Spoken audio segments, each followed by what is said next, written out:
Mayo 2020. Conferencia magistral El PRM, su historia tiene una historia. Disertación, profesor Rafael Santos Badía, secretario nacional de Educación y Doctrina del PRM y director nacional de Educación de la campaña de Luis Abinader. El 23 de febrero de 1930 se inició un verdadero viacrucis para el pueblo dominicano.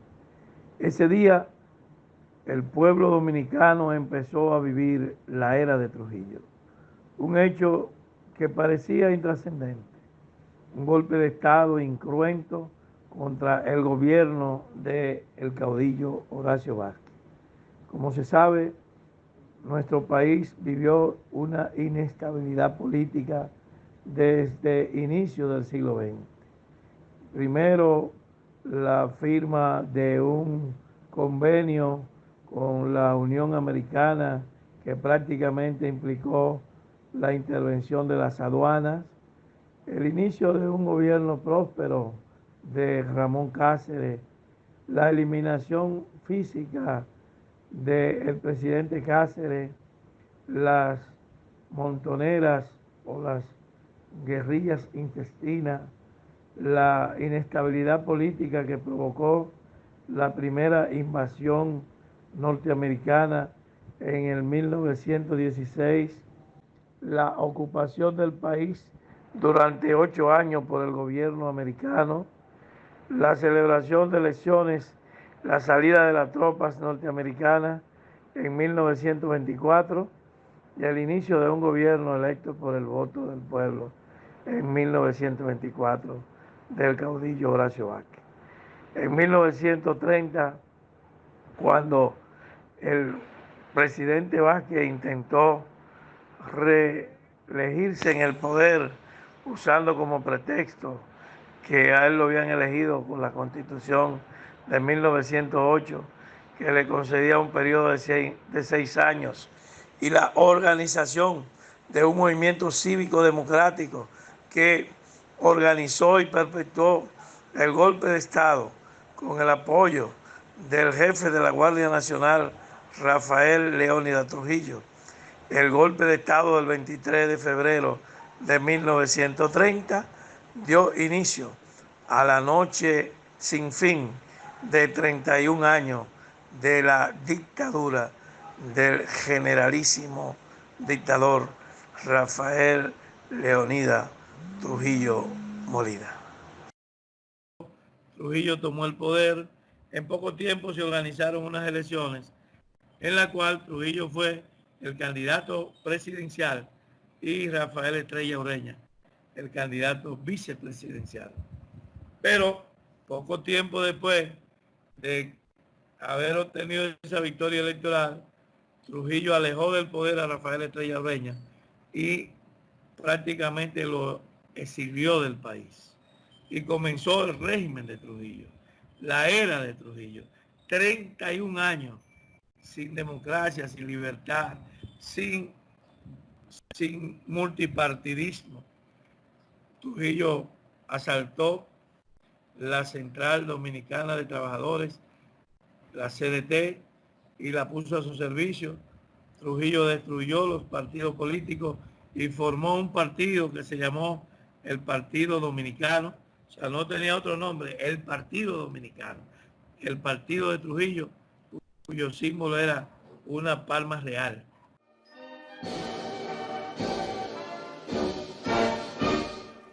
Los hombres tenían que andar en su cartera con el carnet de miembro del partido, que le llamaban la palmita, la cédula sellada y el carnet del servicio militar obligatorio. Por eso le llamaban los 3 golpes. Si la guardia paraba a uno y no tenía los 3 golpes, lo llevaban preso. Entonces todo se volvió trujillismo, todo se volvió régimen, todo se volvió dictadura. Al inicio de la dictadura, para que ustedes tengan una idea de la catadura de este hombre malo que se llamó Trujillo, hizo asesinar en 1930, finales del 30, en San José de la Mata a una pareja de esposos, al doctor Martínez Reina y a su esposa. Y en poco tiempo después, Trujillo acostumbraba a vivirle, esa es la palabra, a vivirle a las mujeres, las esposas a sus funcionarios. Se presentaba a la casa de sus funcionarios cuando estos estaban en su trabajo, que entonces las que no tenían fuerza para resistirse terminaban siendo amantes de Trujillo. Trujillo hizo eso con el intendente de educación, el doctor Pedro Enríquez Ureña, una figura extraordinaria, hijo de Salomé Orella de Enrique, a quien ella le escribió su poema Mi Pedro, hijo del doctor Francisco Enríquez y Carvajal y Salomé Ureña de Enrique. Y este intelectual vino, le aceptó un cargo a Trujillo, porque parecía que se iba a ser un régimen democrático. Y un día Trujillo se presentó a la casa de Pedro Enrique Ureña. Y la esposa le mandó a decir con su trabajadora que ella no acostumbraba a recibir visitas cuando su esposo no estaba en su casa. Cuando ella le contó a Pedro Enrique Ureña lo que había pasado, Pedro Enrique Ureña se fue del país y nunca más regresó a la República Dominicana. Solo vino ya su cadáver cuando se llevó al Panteón Nacional. Sin embargo, Trujillo hizo varios intentos por reclutarlo para que ocupara funciones con el régimen. En 1936 le ofreció ser el jefe de la delegación dominicana, de la delegación diplomática en Argentina. Pedro, con bastante inteligencia, rechazó y luego le invitaron por órdenes de Trujillo a impartir conferencias en República Dominicana, pero siempre él rechazó esas invitaciones, de manera que Pedro Enrique Ureña murió sin volver a pisar la República Dominicana. Entonces ese era Trujillo, Trujillo el que mandó a matar a Mauricio Báez en una calle de La Habana, Trujillo el que mandó a secuestrar a Jesús de Galinde en la Quinta Avenida de Nueva York, porque hizo una tesis doctoral denunciando la dictadura y que aquí lo mataron. Dice que el propio Trujillo le dio un tiro. Trujillo el que mató a Ramón Marrero Arisти, porque le dio datos a un periodista del New York Times sobre horrores de la dictadura, que Trujillo lo interrogó él personalmente en su despacho, y dicen que el tiro se lo dio en un momento que él fue a sacar un pañuelo para secarse el sudor frío que recorría su cuerpo, y estaba ahí el jefe de los ayudantes militares, el general Guarioné Estrella. Dicen que fue él que disparó un tiro que cegó la vida de Ramón Marrero Arisти, el autor de la novela Over. El cadáver de Ramón Marrero Aristi después lo hicieron aparecer como un accidente en la carretera de Constanza, donde el chofer de Ramón Marrero y Ramón Marrero quedaron en condiciones inconocibles. Sin embargo, en el 1946, y vuelvo un poco atrás, Trujillo permitió la celebración de un congreso obrero y la organización de un partido político de oposición, el llamado Partido Socialista Popular, de los hermanos Ducudrey, don Félix y Juan Ducudrey, y de Freddy Valdés, Mauricio Báez, Ramón Cordero y otros dominicanos que se atrevieron a formar este partido. Trujillo permitió eso porque, como en la Segunda Guerra Mundial habían sido derrotadas las fuerzas del fascismo, los Estados Unidos estaban promoviendo la democracia antes de que empezara la Guerra Fría. Pues Trujillo, para congraciarse con los norteamericanos, porque él había estado apoyando a Hitler en la Segunda Guerra Mundial, entonces permitió esta supuesta apertura democrática. pero eso duró muy poco tiempo. La verdad es que durante el régimen de Trujillo no hubo partido de oposición. Hubo dos movimientos guerrilleros. Uno, en 1949, el movimiento guerrillero de la Bahía de Luperón, encabezado por Juancito Rodríguez y el abuelo del cardenal Nicolás de Jesús, cardenal López Rodríguez, y en ese movimiento guerrillero vino Fidel Castro. Se dio cuenta que estaba denunciado, que ya Trujillo lo sabía, a través de un cubano que había estudiado con Fidel en la Universidad de La Habana, y Fidel se tiró al agua, al nado, en Bahía de Caldera, en Baní, y no participó en la guerrilla. Pero esa guerrilla fue masacrada, y la otra guerrilla fue la guerrilla encabezada por Enrique Jiménez Moya, el comandante Delio Gómez Ochoa, un cubano. Esta guerrilla, la de Constanza, Maimón y Etero Hondo, del 14 de junio de 1959, fue aplastada, ahogada en sangre. Pero su ejemplo, el ejemplo de la raza inmortal, no pereció en las montañas de la cordillera central, sino que estos hombres organizaron un movimiento que les sirvió de ejemplo a jóvenes como Manuel Aurelio Tavares Justo y Minerva Mirabal Reyes, y estos jóvenes organizaron el movimiento revolucionario 14 de junio, heredero de la raza inmortal. En 1960 se celebró la primera reunión en enero en una finca de un apellido Bogar en Mao, provincia de Valverde. Este movimiento fue develado, fue descubierto por Trujillo y fueron masacrados. Esos muchachos fueron llevados a la cárcel de la 40, una ergástula, una cárcel de tortura. Le sacaron las uñas, le dieron choques eléctricos y ahí murió en la silla eléctrica un doctor, un médico de Tenares, el doctor Tejada Florentino, Manuel Tejada Florentino, el padre de este músico muy famoso, Manuel Tejada, y murió en la silla eléctrica. Nuestro compañero Rafael Fafa Tavera estuvo preso en la 40, el compañero Cucuyo Báez también estuvo preso en la cárcel de la 40, y toda una cantidad de jóvenes. Pero ya había surgido también un movimiento en el seno de la Iglesia Católica. Y ese movimiento, el de la Iglesia Católica, el de los sacerdotes, tuvo un desenlace.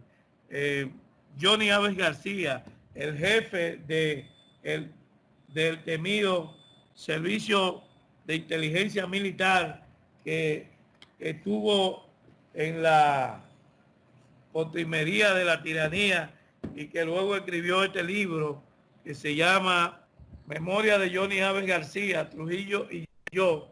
En este libro él narra su experiencia, pero fue este hombre malo quien le llevó prostitutas a la sacristía del obispo de San Juan y el obispo de La Vega, Monseñor Panal, y montó una tarima en frente de la Catedral de San Juan y en frente de la Catedral de la residencia del obispo de La Vega.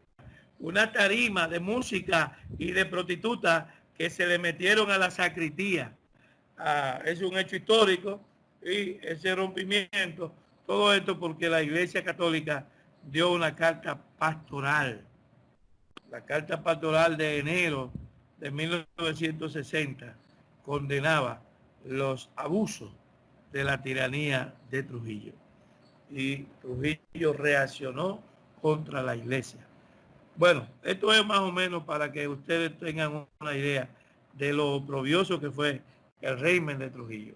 Pero su acto más cruel, más terrible, más despiadado, más inhumano fue el asesinato brutal de las 3 hermanas Mirabal. Las 3 tenían a los esposos presos como consecuencia del movimiento revolucionario 14 de junio y estaban presos. Los trasladaron a Puerto Plata, de la cárcel de la 40, de aquí de la capital. La cárcel de la 40 estaba ubicada en Cristo Rey, al final de la calle 39, de la Ortega C, al final allá en la Avenida de los Mártires, estaba la cárcel de la 40. Los trasladaron de la capital a Puerto Plata y ellas viajaron a Puerto Plata junto con el chofer Rufino de la Cruz, que no era un chofer. Esto hay que aclararlo, porque Rufino de la Cruz no fue a Puerto Plata como chofer, fue como miembro del 14 de junio, manejándole el vehículo a las hermanas Mirabal, porque no aparecía nadie que se atreviera a juntarse con las hermanas Mirabal. Y en ese sentido, esas 4 personas fueron secuestradas, asesinadas a palos y luego derrumbadas en la cumbre, como si hubiera sido un accidente de tránsito. Ya eso colmó la paciencia, fue el hecho que llenó de rabia a todos los dominicanos y en particular a los dominicanos que tenían un poco de conciencia. Y ahí surge un grupo conspirativo integrado por Antonio de la Maza, Inver Barrera, Salvador Estrella Sadalá, Luis Amía Matió, Oscar Tejeda, el doctor Robert Rick Cabral y Teniente Amaro García, y Antonio Inver Barrera, por supuesto, que tomaron la vida de Trujillo el 30 de mayo de 1962. Esa historia ustedes la conocen. Yo solo quería recreársela para que ustedes vieran algo. Y es que en medio de todo esto, en enero de 1939, se fundó un partido en el exilio, un partido en La Habana, un partido revolucionario dominicano. Esa es la herencia de la que viene el Partido Revolucionario Moderno. O sea, el PRD se funda en 1939, se funda en La Habana, pero no puede venir a República Dominicana por lo que le he explicado, porque aquí no se permitía que existieran partidos políticos distintos al de Trujillo. Solo un partido, un movimiento llamado el Movimiento Popular Dominicano, que se funda a finales de los años 50, en el 1960, y que ellos decidieron venir al país bajo una consigna: lucha adentro, es decir, lucha dentro de República Dominicana o Trujillo siempre. Entonces ese grupo, el MPD, fundado por Máximo López Molina, Andrés Ramos Peguero y otros patriotas exiliados, vino al país y principios de los años 60, finales del 59, y estuvieron haciendo lucha política contra Trujillo. Pero eso es porque ya a Trujillo le convenía, ya se habían dado las sanciones de la OEA por el atentado contra Rómulo Betancourt, y Trujillo estaba en ese momento de alguna manera molesto con los norteamericanos y permitió que surgiera un movimiento que calificaban de comunista. O sea, los norteamericanos le temían como el diablo a la cruz a los comunistas, había una campaña contra los comunistas, ya había empezado la Guerra Fría entre las dos superpotencias, se había iniciado lo que se llamó el muro de Berlín para dividir las dos Alemanias, y en medio de eso Trujillo, jugando a la política, permitió la llegada del MPD al país. Pero realmente los partidos políticos democráticos empezaron a organizarse en la República Dominicana después de la muerte de Trujillo del 30 de mayo de 1961. Con la caída de Trujillo empezó un estado de inestabilidad. Se fundó un frente de organizaciones políticas, de organizaciones cívicas, llamada la Asamblea del Pueblo. En la Asamblea del Pueblo estuvo la Unión Cívica Nacional, el 14 de junio, la Asociación Médica Dominicana, la Federación Nacional de Maestros, la Federación Nacional de Empleados Públicos, FENEPIA y otras organizaciones. el Frente Obrero Unido, PROS, Sindicatos Autónomos, FAUSA y la Central Sindical de Trabajadores Dominicanos, CECITRADO, entre otras. Y hubo una maniobra, Ramfli quiso quedarse en el poder, Ramfli Trujillo conspiró con un apoyo con Máximo López Molina del MPD, se intentaron infiltrar en el 14 de junio y él pretendió dar un golpe de Estado para quedarse en el poder. El trujillismo sin Trujillo. Pero Manolo Tavares descubrió ese acercamiento al 14, paró el asunto y eso no tuvo éxito. Y hubo un movimiento que se llamó de destrujillización. En octubre del 61 comenzó el pueblo a derribar las estatuas de Trujillo. Hubo los incidentes de la calle Espaillá, donde murieron varias personas, varios resultaron heridos, y entonces se produce la salida de la familia Trujillo del país en noviembre de 1961. Balaguer pretendió quedarse en el poder, había un Consejo de Estado en el cual participaban representantes de la Asamblea del Pueblo. Balaguer organiza un alto golpe que lo encabezó el general Pedro Rodríguez Echavarría. Y ese autogolpe de Rodríguez Echavarría para Balaguer, de un golpe contra el Consejo de Estado y Balaguer quedarse él solo, Balaguer entonces tuvo que irse al exilio. Empezó una huelga nacional, la huelga todo el mes de enero, la consigna era Joaquín Balaguer, muñequito de papel. En la anunciatura que quedaba al lado de su casa, todavía ahí mismo está la casa donde vivió Balaguer, y ahí está la anunciatura, separado por una pared. Balaguer vuela la pared y se asila en la embajada del Vaticano. Balaguer se va al exilio, establece el Consejo de Estado, el segundo Consejo de Estado, presidido por Rafael F. Bonelli, y se celebran las elecciones del 20 de diciembre de 1962. Las elecciones las gana Juan Bosch. Juan Bosch intenta promover una constitución democrática. Se aprueba en abril se aprobó la constitución del 63, una constitución que establecía el respeto a los derechos humanos, los derechos de los trabajadores, a la sindicalización, a la negociación colectiva, a las bonificaciones, a vivienda para los trabajadores, etcétera. Una constitución aún progresista para la época de hoy. Todos los sectores reaccionarios se unieron contra Juan Bosch, la Iglesia Católica, los empresarios, el Consejo Nacional de Hombres de Empresa, los militares, golpistas y los norteamericanos. Y unos sindicatos que eran de orientación derechista, pro Unión Cívica Nacional. Y también un frente político de los partidos que habían perdido las elecciones del 62. La Unión Cívica Nacional, es decir, Viriato Fiallo, Virgilio Vilomar, Jiménez Grullón, se unieron todos contra Juan Bosch, todos contra el gobierno democrático que se había dado al pueblo. Y el 25 de septiembre de 1963 es derrocado el profesor Juan Bosch, es derrocado su gobierno democrático. Y ese ensayo de la democracia fracasa. Y muchos de los problemas que hemos padecido hasta hoy vienen de esa desgracia que le provocaron al pueblo dominicano las fuerzas reaccionarias.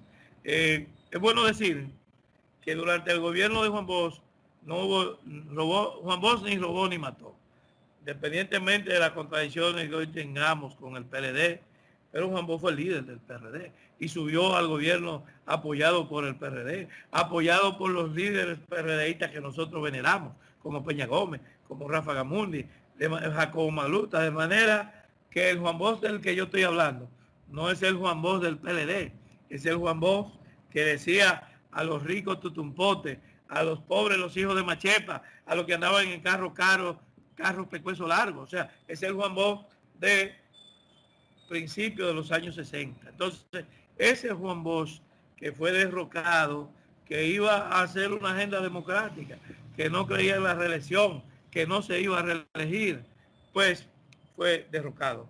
Y con eso el PRD pasó a la oposición de 1963 hasta 1978. Es decir, 15 largos años donde el PRD estuvo fuera del poder.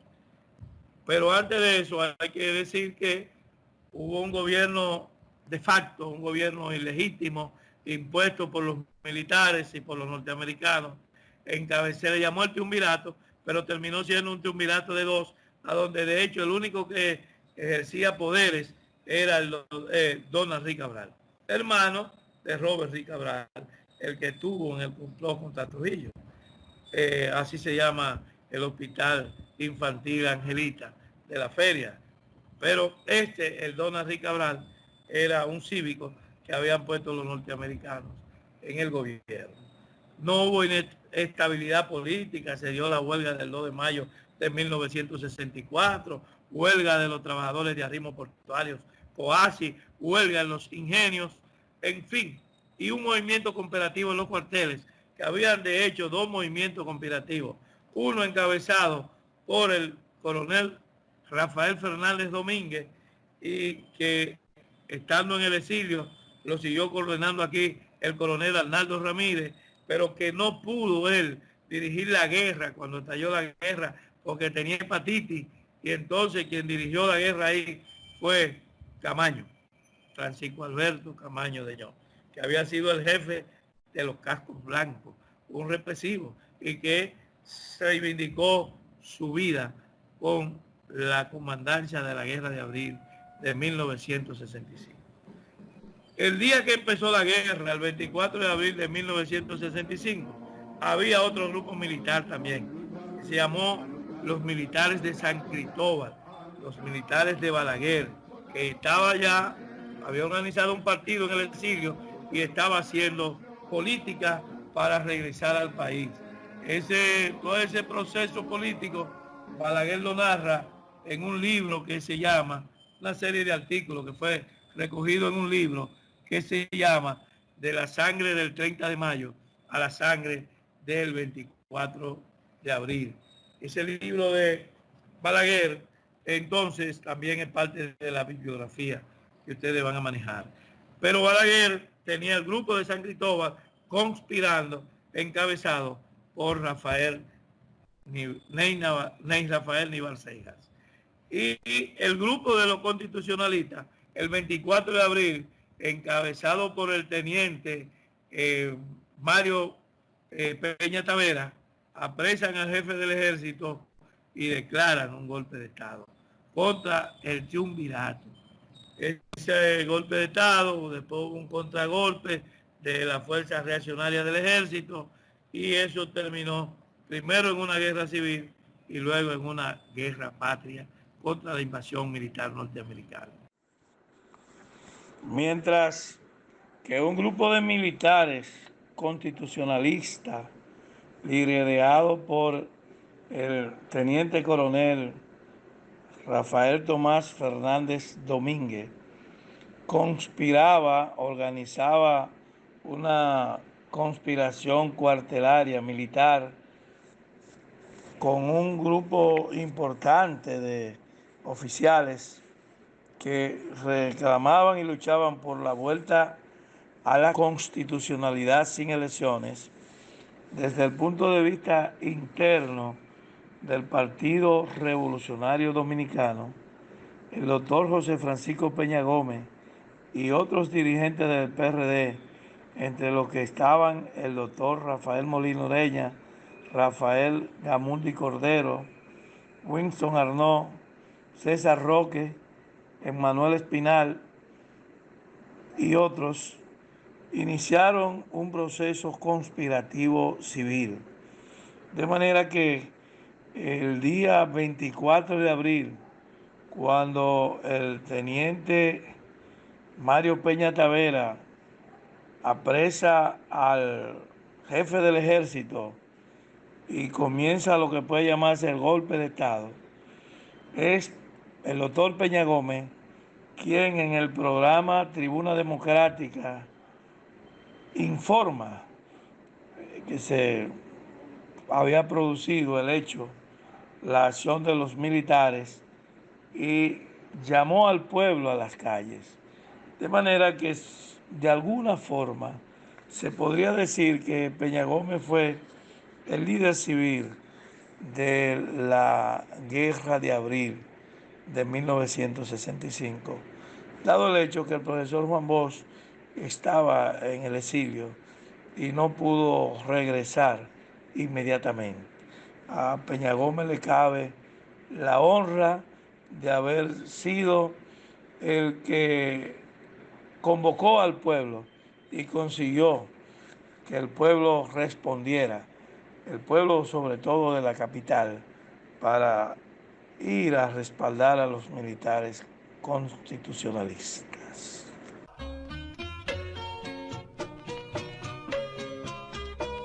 En los pueblos gloriosos como el nuestro, la libertad se marchita, bueno muere.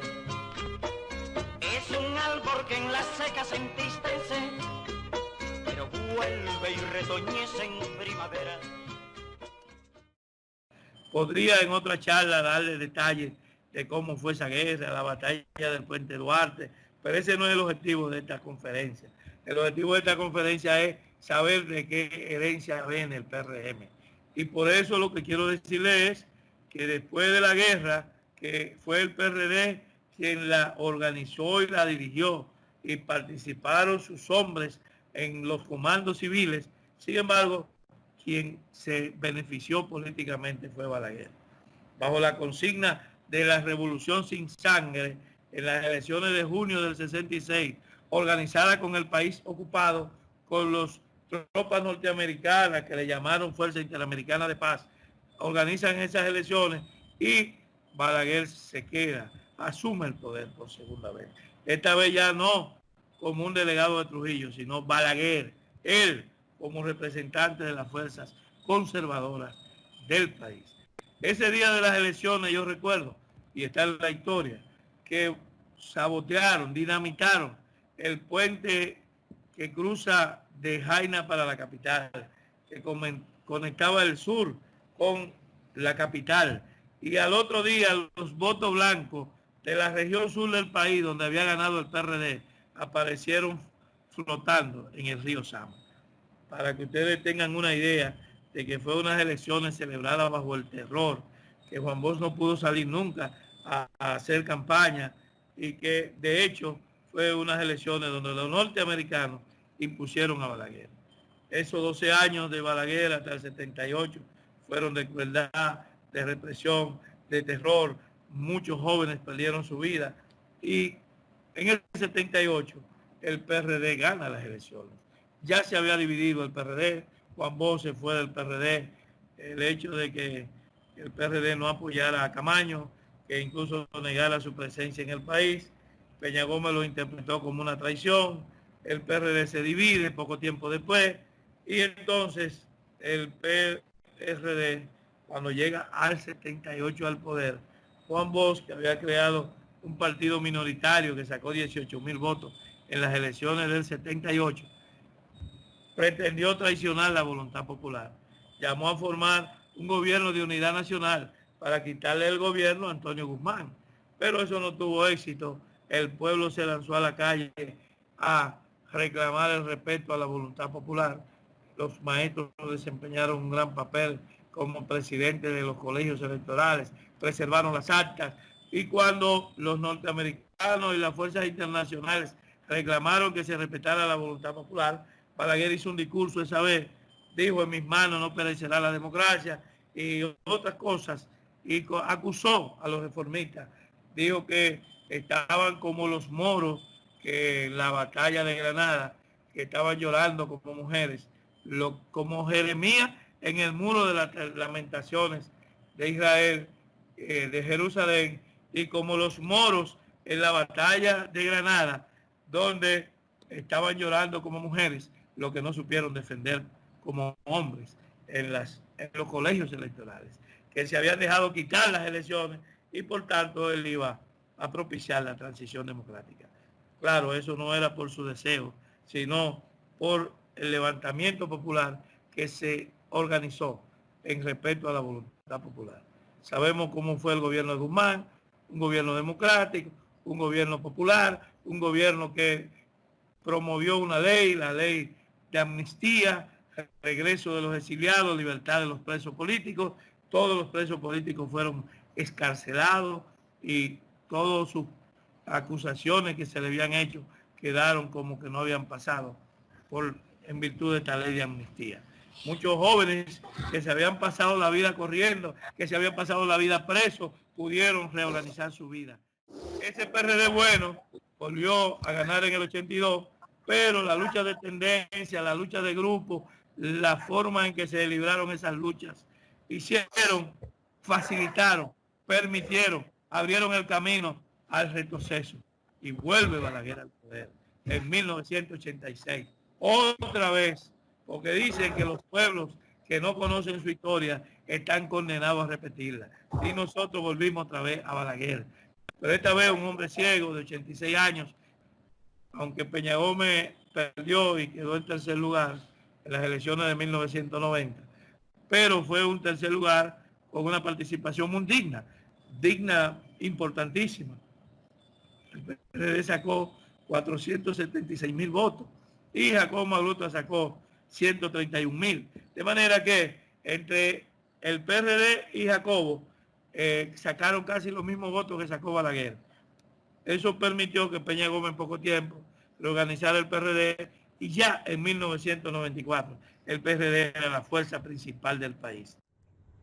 En 1970 se esperaba la llegada de Camaño, que se había internado en Cuba, y aunque era un hecho clandestino, todo el mundo sabía, empezando por los norteamericanos y los servicios de seguridad de Balaguer, de que Camaño estaba en Cuba. Y se esperaba que su desembarco guerrillero se iba a producir en 1970. El grupo urbano que lo apoyaba en el país era el grupo de los Palmeros, encabezado por un joven valiente, Amaury Germán Aristi. Ese grupo perdió contacto con Camaño de alguna manera Camaño se desligó de ellos y lo abandonó. Y este grupo se prepara para hacer acciones revolucionarias contra Balaguer. Fueron cercados en una cueva que está situada en el kilómetro 14 de la autopista Las Américas. Y ahí fueron acribillados los Palmeros, los comandos de la resistencia. Ahí murieron Amaury Germán Aristi, el jefe, Virgilio Perdomo Robles, Bienvenido Leal Prandi La Chuta y Ulises Cerón Polanco. Ese movimiento de alguna forma fue el que despertó en Camaño un cargo de conciencia, porque Camaño se dejó llevar de chisme, de intrigas y se desligó de Amaury. Y cuando la policía encuentra un documento que Amaury había escrito para enviarle a Camaño, que ahí se sabe que realmente Amaury había perdido todo contacto con Camaño hacía más de un año. Entonces, Camaño se precipita y organiza la guerrilla de caracoles que vinieron al país el 5 de febrero de 1973. Podría decirse que esta fue la última acción armada contra el gobierno de Balaguer, la última esperanza armada, donde 13 hombres vinieron a sacrificarse. Murieron, una parte murieron, otros fueron apresados vivos o se asilaron. Y en definitiva, ahí pues termina la lucha armada contra Balaguer y ahí comienza a ser la única alternativa, la lucha política, que la encabezó el doctor José Francisco Peña Gómez con el Acuerdo de Santiago. El momento histórico de la llamada década perdida de los años 80 a nivel de la economía global, que fue lo que puede llamarse una década azarosa, era también el inicio, la indicación de un momento del cambio. Un cambio que se inició en el 1971 con lo que puede llamarse el auge de la revolución científica o la tercera revolución de la humanidad y la caída de la segunda revolución, la revolución industrial. Eso trajo cambios políticos y uno de los cambios notables fue la caída del sistema socialista, que se inicia con la caída del muro de Berlín en 1989. Ese momento que marcó el punto de el triunfo de un mundo unipolar controlado por la superpotencia Estados Unidos y el declive de la superpotencia Unión Soviética. Ese momento de 1989 se expresa a nivel de decisiones políticas en el 1990 con lo que se llamó el Consenso de Washington. Fue un pacto de los organismos multilaterales, Banco Mundial, Fondo Monetario Internacional, Banco Interamericano de Desarrollo, para imponer el neoliberalismo, que se puede sintetizar en lo siguiente: más mercado y menos Estado, derribar las políticas proteccionistas del sistema de Bretton Woods, del sistema de un Estado fuerte para dar paso al mercado. Y todo ese proceso del Consenso de Washington implicó la creación de la sustitución del GATT, el Acuerdo General de Tarifas y Aranceles, por la Organización Mundial del Comercio, la liberalización del comercio mundial, la eliminación de las barreras arancelarias en los países y la disminución de la inversión pública en educación, en salud, etc. Ese Consenso de Washington en República Dominicana se expresó en un nuevo código financiero, un nuevo código de tributario y una serie de leyes y un nuevo código arancelario. Todo ese proceso termina pues con la instalación del sistema neoliberal en la República Dominicana. Un fraude monstruoso a Peña Gómez y le impidieron ser presidente. Eso provocó una crisis política, una reforma constitucional, el acortamiento del periodo a Balaguer y unas elecciones adelantadas para 1996. Sin embargo, esas elecciones del 96, que la debió haber ganado Peña Gómez, se unieron Juan Bosch y Balaguer, el PLD, que era un partido chiquito, con el Partido Reformista, y le cerraron el paso a Peña Gómez en el 96. El camino malo está cerrado, dijo Balaguer en aquel discurso del Palacio de los Deportes, hacia la segunda vuelta. Y en la segunda vuelta, pues, nos cerraron el paso y nos apagaron el hacho. Sin embargo, el PRD era un partido impresionante, una maquinaria de fuerza política, era un partido admirable. Y ya en el 98 el PRD estaba ganando 22 senadurías, una cosa impresionante, pero perdimos a Peña Gómez. Peña Gómez, que fue el candidato a alcalde de la capital, que libró su última batalla el 9 de mayo en una caravana en Baní, esa noche al amanecer el 10 de mayo. Digo, el 10 de mayo, Peña Gómez estuvo en Baní en la tarde, pero esa noche se nos fue Peña Gómez. Sin embargo, como el sí campeador, ya él nos había colocado en la victoria, porque su espíritu, su ejemplo, su capacidad nos hizo ganar, no 22, 24 senadurías. Y esas 24 senadurías, pues fue el camino que nos hizo llegar a la victoria del año 2000. Hipólito Mejía, presidente. Comienza el milenio, el tercer milenio, y el año del 2000 con un gobierno PRDista. Fue un gobierno bueno, se hicieron más de 3.000 obras, acueductos en todo el país, carreteras, caminos vecinales, escuelas, empleo, mejoramiento del salario, gas barato, subsidio de la canasta familiar. Pero la lucha de grupo, las aspiraciones ambiciosas de algunos compañeros, adelantadas, premeditadas, y muchos problemas que hubo y la crisis económica nos sacaron del poder. Aparte de que el PRD, la verdad, el PRD nunca simpatizó con la reelección. Hoy el propio Hipólito Mejía lo reconoce, que fue una decisión equivocada. Pero la lucha interna tuvo mucho que ver. El caso es que perdimos las elecciones del 2004, perdimos el poder y comenzó entonces ya otro PLD. El PLD del régimen, el PLD de la corrupción, el PLD malo, el PLD donde todos sus dirigentes aprendieron y enseñaron a robar a sus dirigentes, el PLD que dividió a los partidos políticos de oposición.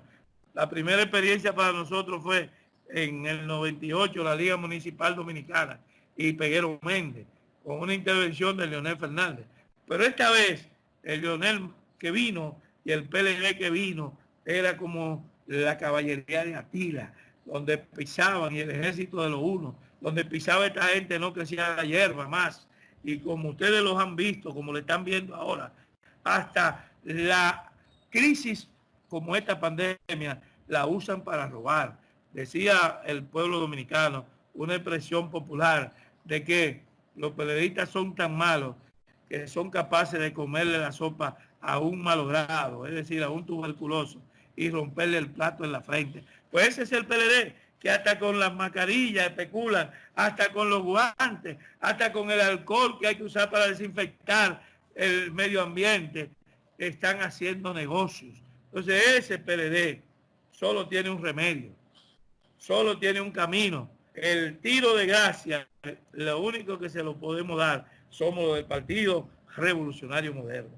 Esa fuerza que se comenzó a organizar en el 2012, fruto de la traición electoral que sufrimos de parte del presidente del partido, cuyo nombre a propósito me olvido y no quiero mencionar ahora, ese hombre que dijo que no se subía en la patada, pero que le dieron 16 millones de dólares del patrimonio público para que no se subiera en la patada. Ese hombre, culpable de que nosotros estemos en la oposición, nos hizo perder en el 12 y luego nos creó una estrategia con el apoyo del gobierno para secuestrar el partido y robárselo y sacarnos del PRD.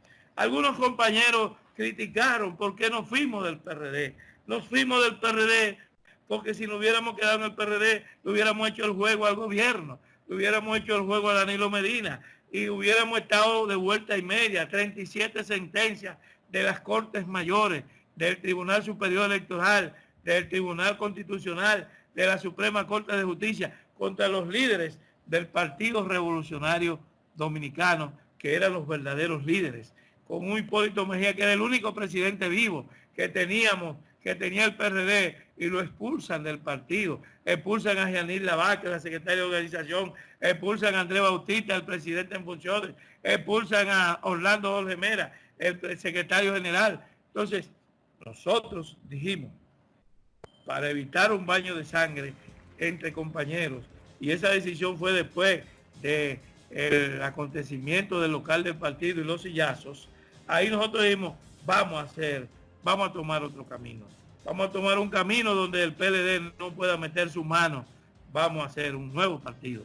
Primero fue el Partido Revolucionario Mayoritario, pero la Junta Central Electoral no quiso aceptar ese nombre. Entonces le pusimos Partido Revolucionario Moderno. La resolución que aprobó el cambio de nombre de la Alianza Social Dominicana por el de Partido Revolucionario Moderno es la resolución 2/2014. Es decir, que nuestro partido nació oficialmente el 9 de septiembre del año 2014. Un partido que puede decirse de reciente creación. El único partido en la historia dominicana que en tan poco tiempo ha alcanzado la grandeza, la influencia en la sociedad que ha alcanzado el Partido Revolucionario Moderno. Y fuimos a las elecciones del 16, Luis Abinader quedó en un cómodo segundo lugar con 35%, a pesar de que hubo fraude en varios lugares. Yo creo que Luis quedó por encima del 41% y Danilo por debajo del 51%, pero bueno, eso ya no tiene importancia.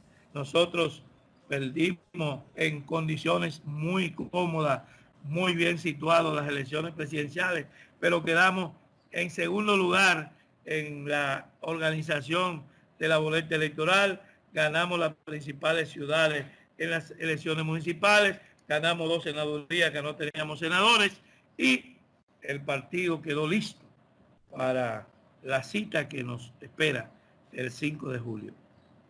Este partido, que es el único partido hoy que tiene un padrón propio, el único partido que fue a la primaria con su propio padrón, el único partido que está haciendo educación política, el único partido que está formando bien a sus delegados, porque los otros no lo forman, sino que lo compran y le dan dinero para que hagan su trabajo, pero aquí se forma políticamente a los delegados. Este partido que obtuvo su primera batalla y su primera victoria, gran victoria, el 15 de marzo, ahora tiene un compromiso con el cambio, pero primero un compromiso con su historia, porque la historia de nosotros es esa historia buena que le conté, un compromiso con la memoria del doctor Peña Gómez, nuestro líder, porque nosotros somos representantes de su pensamiento político, de su pensamiento ideológico. Ese Peña Gómez que dio tantas batallas y en nombre del cual nosotros libramos esta de hoy, ha puesto en la ruta a un hombre joven, un hombre honrado, un hombre con las condiciones para ser un buen presidente. Se fue y nos dejó en la herencia de este partido a Luis Abinader. Luis Abinader, que está llamado a ser el presidente más votado, el presidente que ha de ganar las elecciones en primera vuelta el día 5 de julio. Luis Abinader, que tiene que abrir las puertas de la República Dominicana al cambio merecido, al cambio para que la gente viva mejor, al cambio para que los dominicanos puedan comer la tres caliente de buena calidad, al cambio para que se pare esta ola de delincuencia apoyada por las autoridades y podamos desmontar el pandillerismo y este cambio para castigar a los corruptos, para que prevalezcan las instituciones democráticas, para que haya separación de poderes, para que haya independencia de la justicia, para que haya un Congreso verdaderamente progresista, para que un presidente bueno camine por las calles y los caminos de la patria, llevando empleo, llevando educación, llevando tranquilidad a las madres, a las novias, a las esposas, a los padres, a la juventud, a las personas adultas mayores, a los dominicanas y dominicanos que viven aquí o que temporalmente están allende los mares, que residen en otras ciudades del mundo, pero que mantienen su patriotismo y su compromiso a través de las remesas, a través de la visita, a través de la ayuda, a través de las campañas políticas, para todos y todas, que salga el sol del cambio el 16 de agosto, cuando Luis se juramente en el Palacio Nacional. Pero para eso necesitamos delegados políticamente comprometidos, delegados que no tengan vacilación, delegados que no vayan al colegio electoral por una dieta que le van a dar ese día, delegados que vayan por un gobierno de 4 años y por un partido y por un gobierno en cuanto al ejercicio del poder que pueda durar un tiempo suficiente para hacer los cambios que siente y demanda la sociedad dominicana. Entonces esos delegados son los que nosotros queremos formar hoy, para estar tranquilos, para no estar después diciendo que se vendieron los delegados, para no estar contando el relato de los perdedores, porque el relato de los perdedores es también una herencia del PRD, que tenemos que reconocer que nuestra mentalidad se forjó como una mentalidad de opositores, que ahora tenemos que prepararnos para ser una mayoría que gobierne y lo haga bien, una mayoría que trabaje para que este país cambie. Pero para eso nosotros tenemos que ganar. Y la victoria está fijada para el 5 de julio. Por eso, mirando con prudencia esta coyuntura, este señal de Dios, este momento el tiempo de Kairos, donde nosotros estamos mirando señales de los tiempos, también hay una señal, también hay una promesa, también Dios nos ha dado una salida, nos ha presentado una oportunidad, nos ha dicho por aquí se va al camino bueno, por aquí se va al cambio, por aquí se va al progreso, por aquí se va al bienestar, por el PRM, la vía, por este camino, con el compañero Luis Abinader el guía y el PRM la vía, podemos llegar al poder. Muchas gracias, compañeras y compañeros.